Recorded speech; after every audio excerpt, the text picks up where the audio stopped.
The wildfire that spread to more than 50 square miles of Beltrami Island State Forest lands north of Red Lake last week continues to burn, but underground.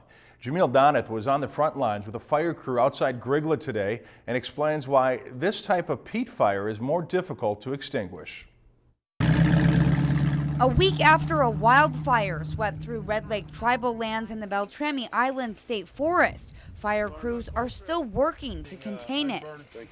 There are no flames or billows of smoke because this blaze is below ground, which is a whole different firefight altogether. This stuff does still pose a very real threat because it can find a surface area that's dry and come out, and we can be back up and fighting this thing more aggressively. Peat fires occur during extended drought seasons, and once they ignite, they are very difficult to extinguish. It increases the timeline drastically, stirring it up with water, cold dirt or wet dirt that we have down there to extensively put the fire out. So here you can see smoke coming up where this peat fire exists. On top of this tree, you can feel the wetness from the ground, but then directly underneath the roots, it's very dry ground, and from the origin of the fire, it's extremely hot. You can actually only put your hand on top of here for a few seconds.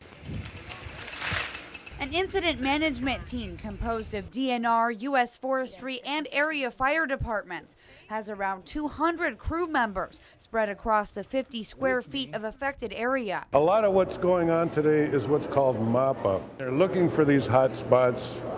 They're digging them up, trying to get them knocked down.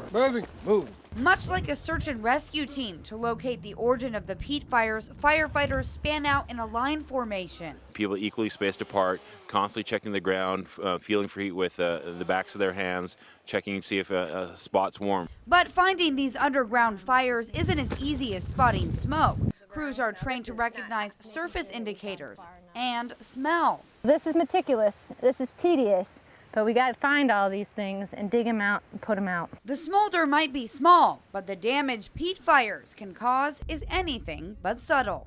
Jamil Doneth, Lakeland News. Wow, what an interesting story and what a challenge for firefighters there. As of Wednesday night, the fire is 40% contained. Fire officials expect to have it fully extinguished by November 1st. If you've enjoyed this segment of Lakeland News, please consider making a tax-deductible contribution to Lakeland Public Television.